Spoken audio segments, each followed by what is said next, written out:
Greetings, true believers. Menacer here, your favorite Mega Mecha pilot. Today, we're going to look at Venture City, the superhero RPG released by Evil Hat Productions in 2016, based on their Fate Core system. You can find everything you need to play it online, and I recommend buying what you need direct from the vendor at evilhat.com or from your community's friendly neighborhood gaming store. Presuming you already know how to play the Fate Core system, a good place to start learning to play Venture City quickly is right on Evil Hat's website under the section So You Want to Be a Superhero. I also want to show you the Fate SRD website. If you spend the time, you can read everything you need to know about playing Fate Core, and also everything you need to know about playing Venture City. This is a free resource, but when you fall in love with the game, please support its creators by purchasing their rule set. I have put links to the websites I'm showing you down below. You should definitely check them out. I also put a link to RPGNet Wiki so that you can draw inspiration when creating your hero's high concept, trouble, and aspects. There is a fillable Venture City character sheet, and it contains enough space to list all the powers and more that you chose for your superhero. However, I prefer to make my own character sheet.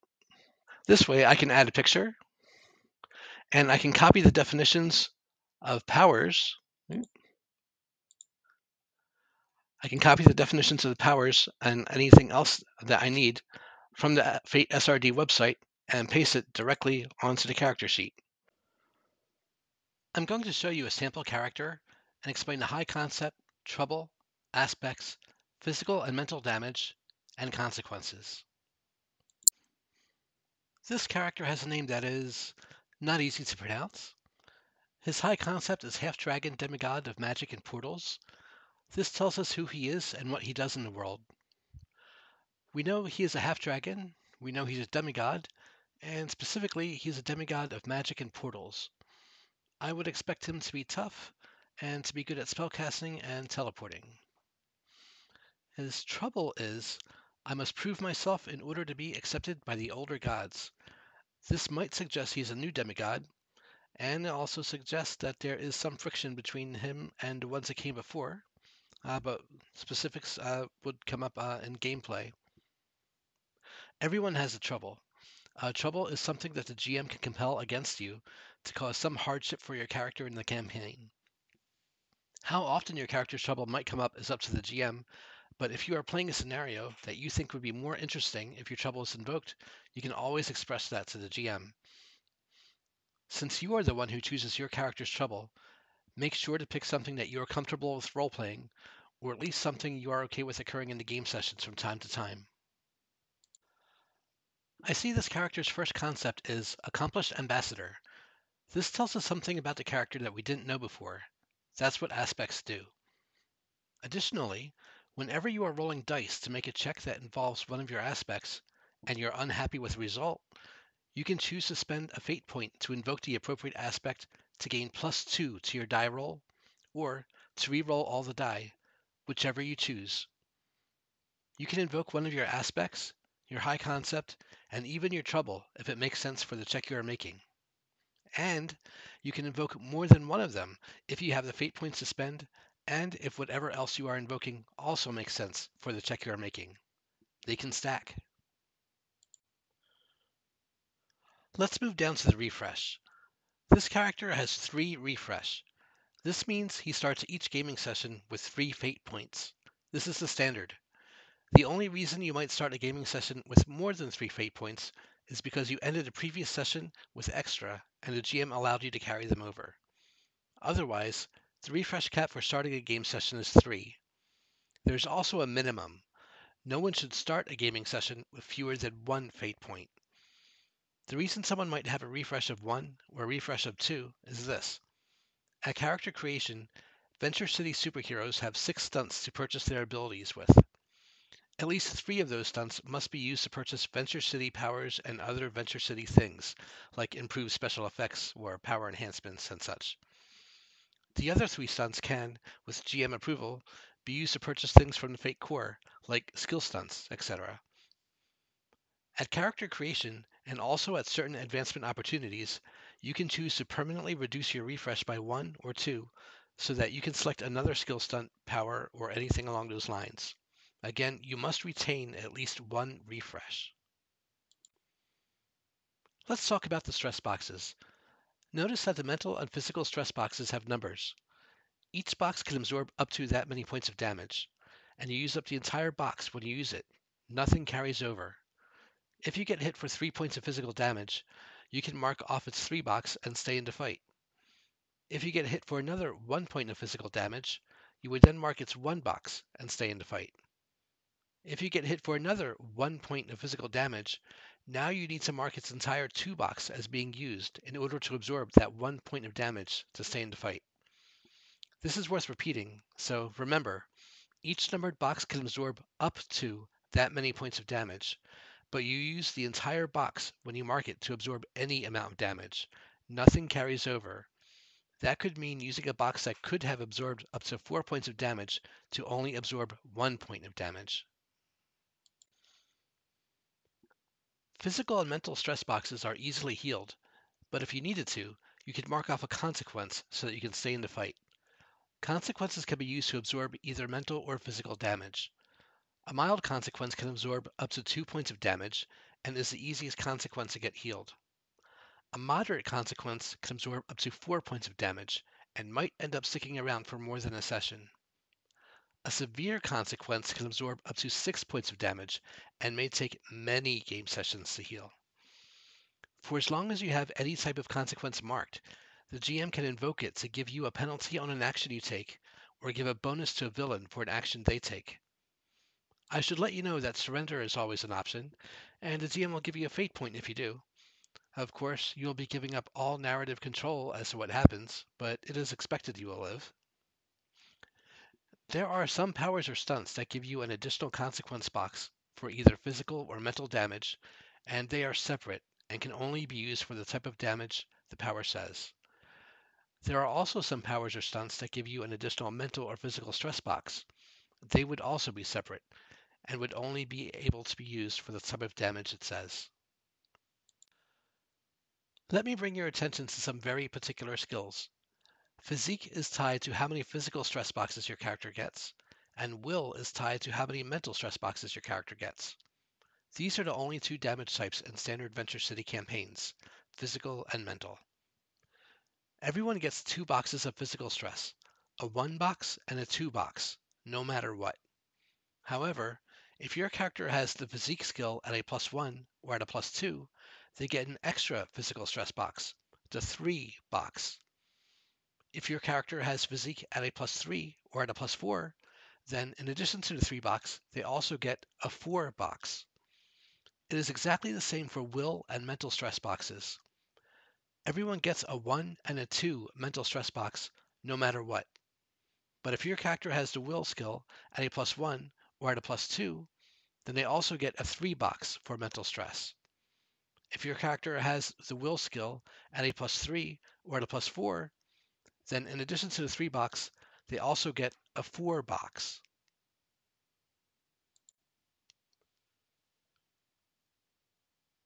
Just a reminder, each numbered box can absorb up to that many points of damage, but you use the entire box when you mark it to absorb any amount of damage. Nothing carries over. Another important skill is athletics, since it is a skill normally used to dodge range attacks and can dodge melee attacks too. Unless you have a power or stunt that says otherwise, fight is the only skill used to make a melee attack with, and shoot is the only skill used to make a range attack with. There are powers and skill stunts that utilize different skills for these. There are 18 skills that are specifically mentioned in Venture City, and you can only choose 10 skills at character creation, and not all 10 of them can be your best skill. Most people choose their powers first, because different powers utilize different skills, and you would normally want the power you prefer to use to have its associated skill at the highest level. Venture City uses a skill pyramid. At the bottom, you have the most, 4 skills at +1. Above that, you get 3 skills at +2. Above that, you get 2 skills at +3. And finally, on the top, You have one skill at +4. At certain character advancements, you can choose to gain a new skill, but you can never have an amount of upper row skills that is greater than the rows beneath. Let's go back to the Fate SRD website. All right, these are power themes. Everybody can choose a power theme to go along with their basic power. Everybody gets one basic power or two basic powers at most. No one ever has more than two basic powers. With your basic powers, you can choose a free power theme to go along with each one.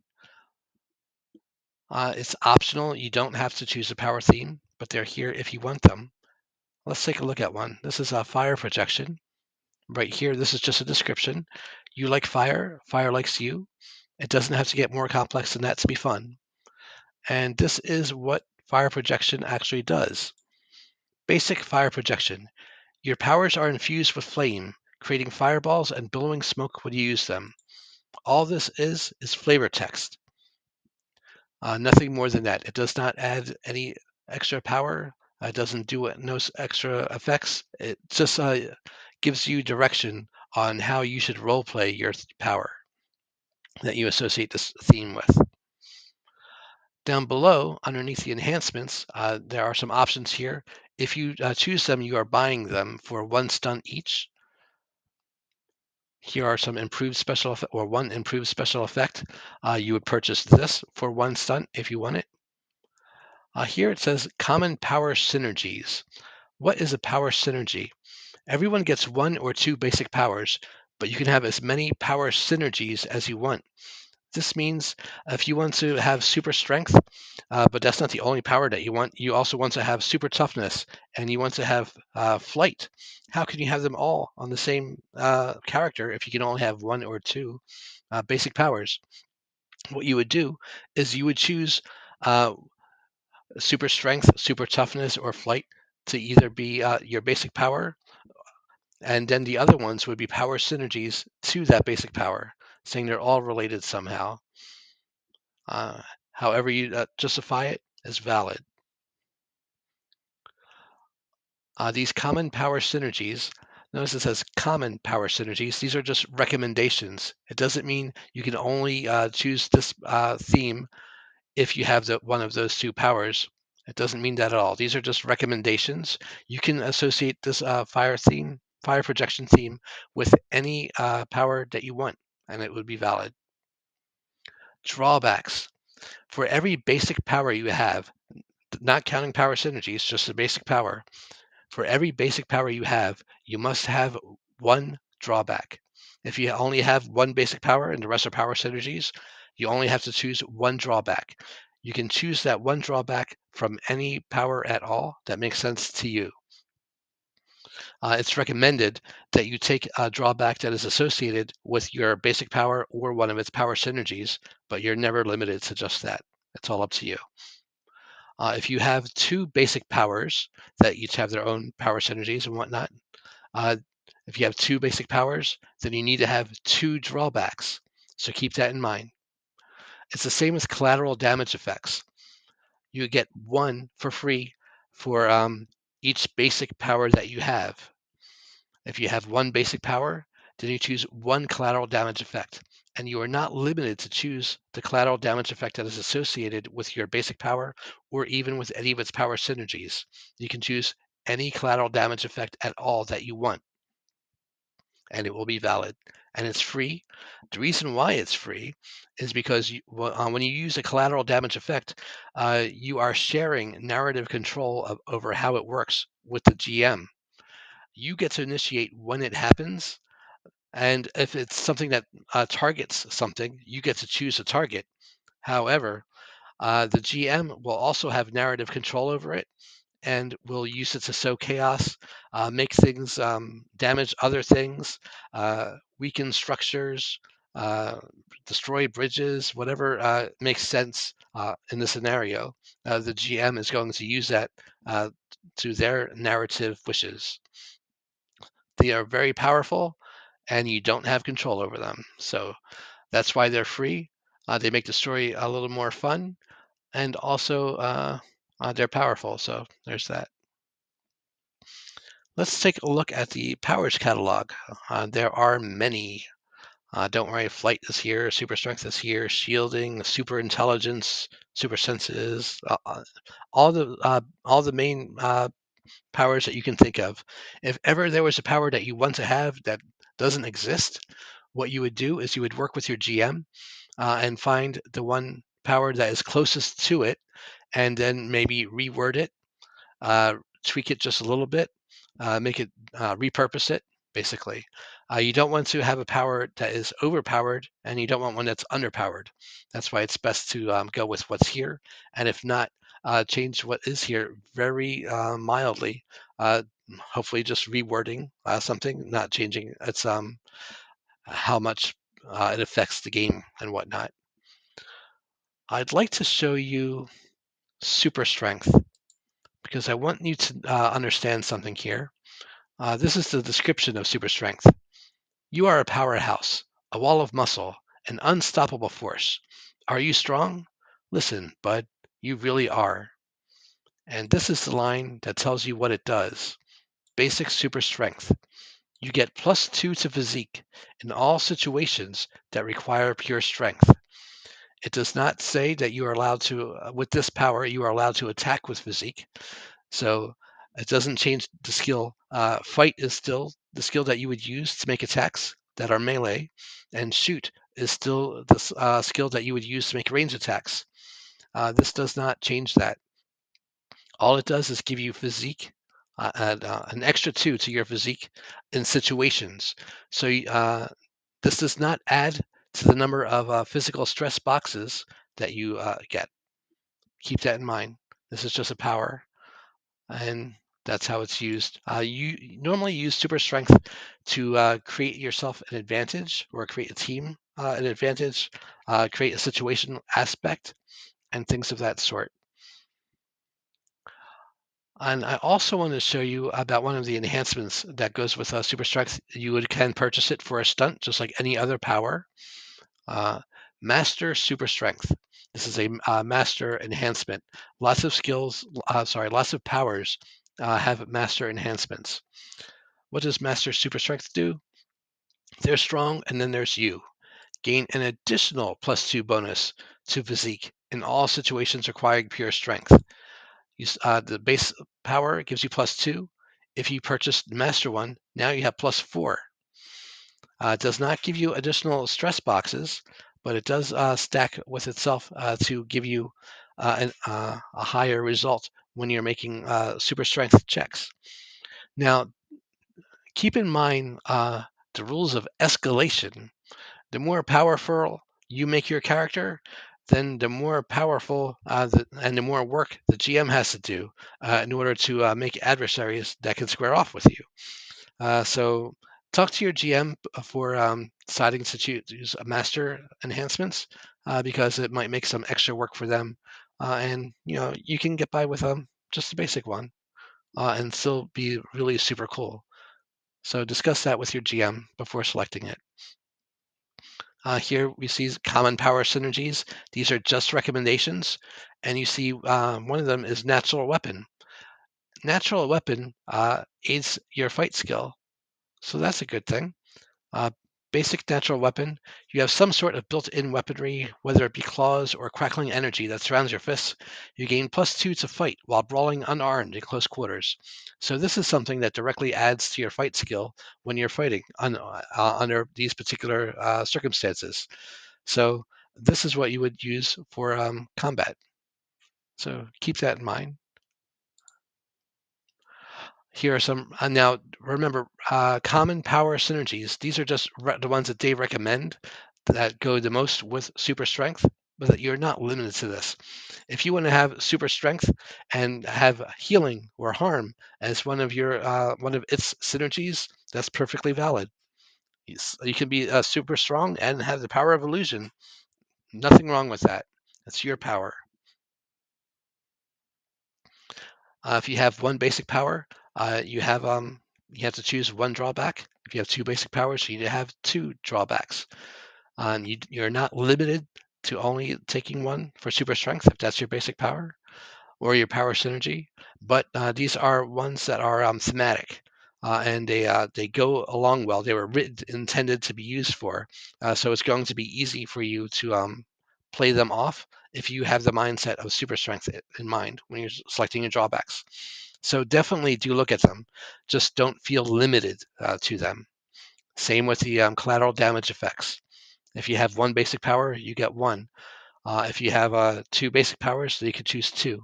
They don't have to be the one that is with your basic power or your power synergy, but they are thematic. So definitely look them over before you decide that you might want something else. That's all for this video. If you have any questions, you can ask them below. You can also ask Evil Hat questions via email. They answered me every time I asked them questions about their Dresden Files game, so I'm sure they would help you too. If there's any other game you would like me to go over, you can comment about that below. Please like and subscribe. Until next time, this is Menacer, your favorite Mega Mecha pilot, reminding you that when they're too close for missiles, switch to guns.